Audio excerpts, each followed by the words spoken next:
Nginibingelele babukele emakhaya nakubaphathi be-Indubane Media. Lo okhulumayo u-Anele. Mangase ngiqale nje ngithi ukuchaza ngo-Anele. U-Anele uyintombazane nje bihlala emakhaya. Ngafunda amabanga aphansi, ngafunda ngadlulela kwamanye. Ngithe sengifunda ngathola i-boyfriend.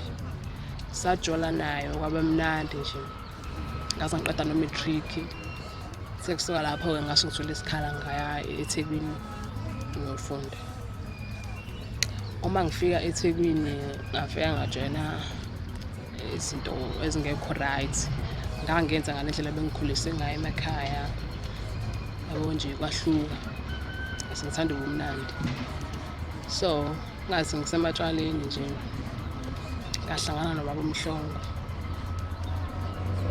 Mangihlangana nobaba uMhlongo sathandana naye ubaba uMhlongo kwa-right yonke into. Ngagcina sengihlala naye.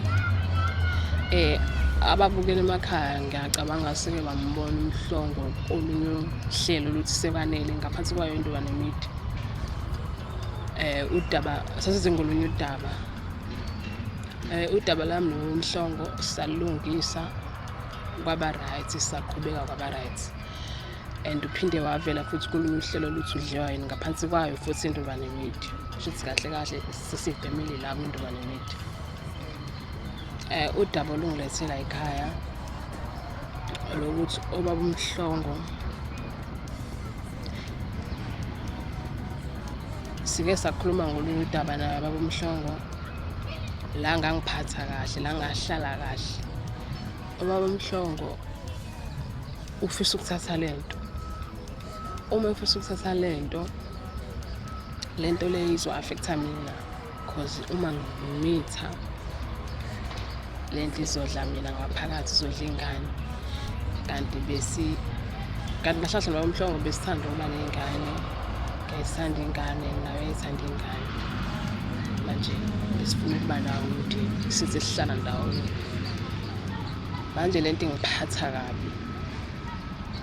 And bengicela la Indubane Media ukuthi bengiphe imbono yokuthi ngiqhubeke yini nayo baba uMhlongo khona isimo sinje, okanye ngiqhubeke nesiko lami lasemakhaya ngoba kahle kahle ngisalithanda isiko lami lasemakhaya. Sabe sithandana. Inkinga kwasuke sanyamalala ngayo eThekwini mina. Ahlukananga kodwa vele. And bengithanda la Indubane Media bengisize ngalolu daba. Ngoba ngisho nasekhaya nje baba uMhlongo akusekuhle kahle. Senginokumsaba nje asisala ngisho ndawonye ngoba ngiyasaba lesimo kahle kahle sibuhlungu. Singamosha nje impilo yami yonke. Ngingafa nokufa. Bengicela Indubane Media benginike imbono ukuthi ngenze njani ngoba kahle kahle lento iyangidla ngaphakathi. Ngizoba uMhlongo ufuna ukuthwala ngami. Kahle ufuna ukuthwala ngomphefumulo. Ngiyasaba.